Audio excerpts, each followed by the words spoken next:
The film begins with someone quietly dealing with a body in a secluded place. After that, the body was mutilated and buried right away. Moments later, the scene cuts to a man named Jack, standing at the side of the road as he waits for a car to pick him up. It's a bit strange when we can see there is a road sign that states to never give a ride to anyone on this road. It's not known exactly what that means, but it's clear that every car that passes on that road never gives Jack a ride. Both from newcomers and residents in the area. Come on! Jack, who was alone, could only surrender while suppressing his emotions. As time went on, Jack continued walking until he finally saw a man and woman engaged in a fierce argument. From there, the man immediately left the two of them in the middle of the road.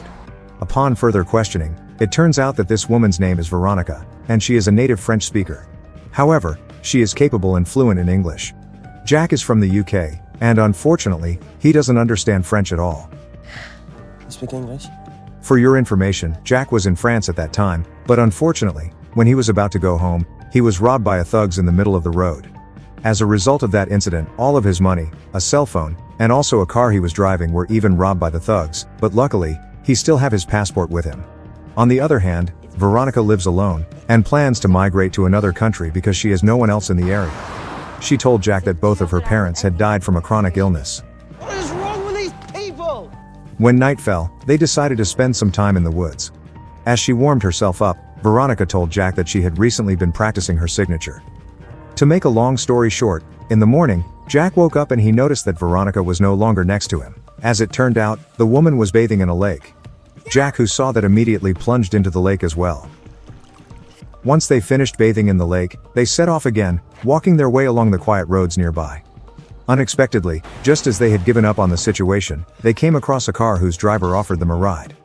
I can take you as far as I can.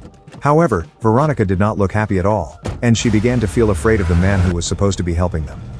By the way, this man is Grizzard. He is a native of the area, and he does not speak English very well. Therefore, he decided to take Jack and Veronica to stay at his house first, and meet his wife who previously lived in England. Well, Jack can't refuse the invitation. Could kill for a cup of tea. And they immediately go to the man's house. Following that, Jack and Veronica, who had arrived, were immediately greeted by Grizzard's wife, Mary.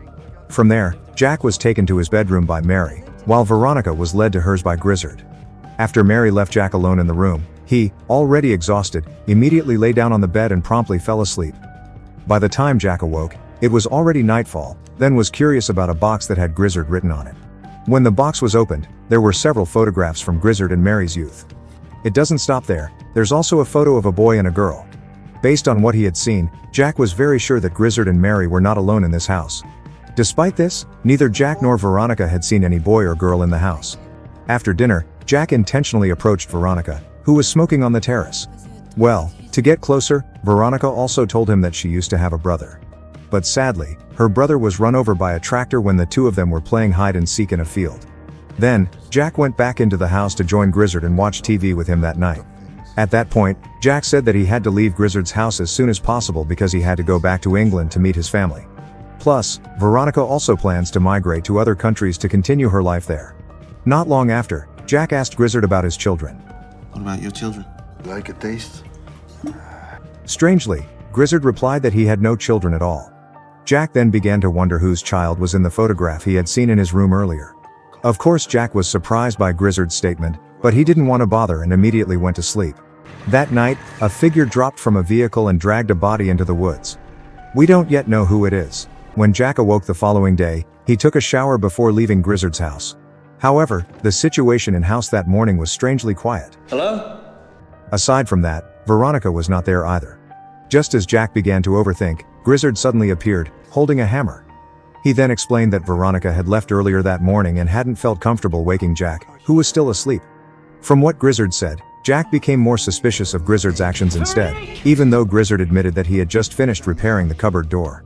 In the end, Jack began to believe Grizzard's words after seeing a letter written by Veronica before she left the house. Probably for the best. Jack felt upset after reading the letter.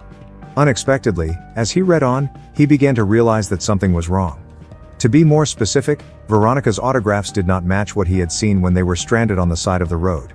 Unfortunately, just as he was beginning to notice the strangeness, Jack was suddenly attacked by someone, causing him to faint on the spot. When he woke up, he had already been moved to a pickup car, which we had also seen at the beginning of the film. From here, it turns out that Jack was deliberately tied and kidnapped by a middle-aged man named Delacroix. Jack immediately realized that he was already in a psychopath's lair. Furthermore, Delacroix also didn't provide more information and even fed him a plate of food. And it turned out that all the threats Delacroix had made to Jack were nothing more than bluffs. Stop! Stop! He had only done it to prevent Jack from fighting him at that moment. After that, the rope that was in Jack's hand was then untied, and Delacroix then took a photo of him with a camera. I don't understand the point of taking his photo. Delacroix then carried him back into the pickup truck and put duct tape over his mouth. It didn't stop there. Delacroix also intended to anesthetize him with a syringe he had prepared.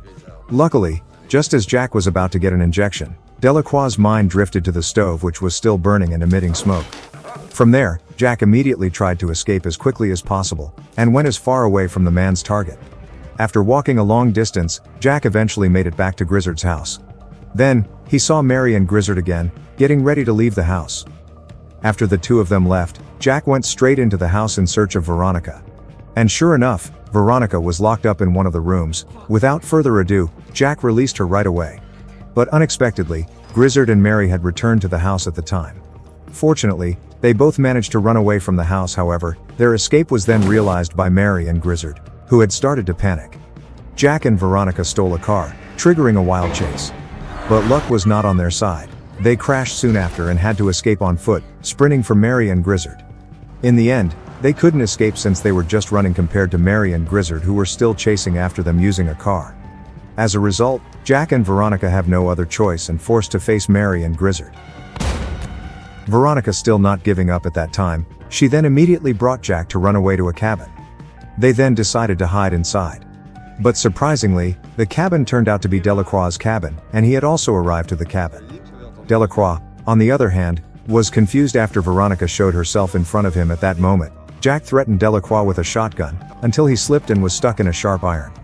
It's not known what Veronica was planning there, but it is clear that she has hidden Jack with a tarp. Even after Delacroix was dead, Veronica was not satisfied.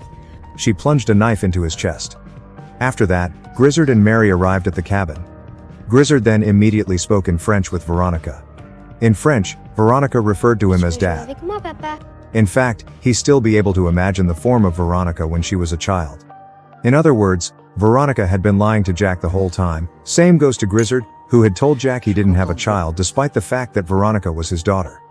At this point, it was revealed that Veronica was a serial killer who could kill anyone for no apparent reason. Moreover, Veronica had brutally murdered her younger brother and mutilated him, right after they had finished playing hide and seek. So that's why at the beginning of the film we are shown a body and a person who did it, and that person turns out to be Veronica. But unfortunately, since Jack had gone mad with the situation, Get the fuck out of the fucking car! he no longer wanted to listen to Mary and Grizzard's explanation, which is in fact were Veronica's parents. Tragically, Mary, who merely tried to speak to Jack in English, was brutally beaten by Veronica until she lost consciousness. Then, only Grizzard remained at that point. Grizzard couldn't do anything else at the moment, and he also had no other choice and could only just give up after being left by Veronica and Jack. Before the film ended, Veronica took Jack out of the country, smiling happily, while Jack shared the same feeling. Little did he know that he too would soon be killed by her. Basically, from the beginning of the film, we have been given a hint about the road signs that are prohibiting giving rides to anybody. We could assume that the road signs explains what Veronica, who is a psycho girl, had done before. She had tried to run away from her parents many times. Eventually, Grizzard was forced to put up a signboard to prevent his daughter from being given a ride out of the area. It didn't stop there. Grizzard and Mary done it because they didn't want their child to be imprisoned.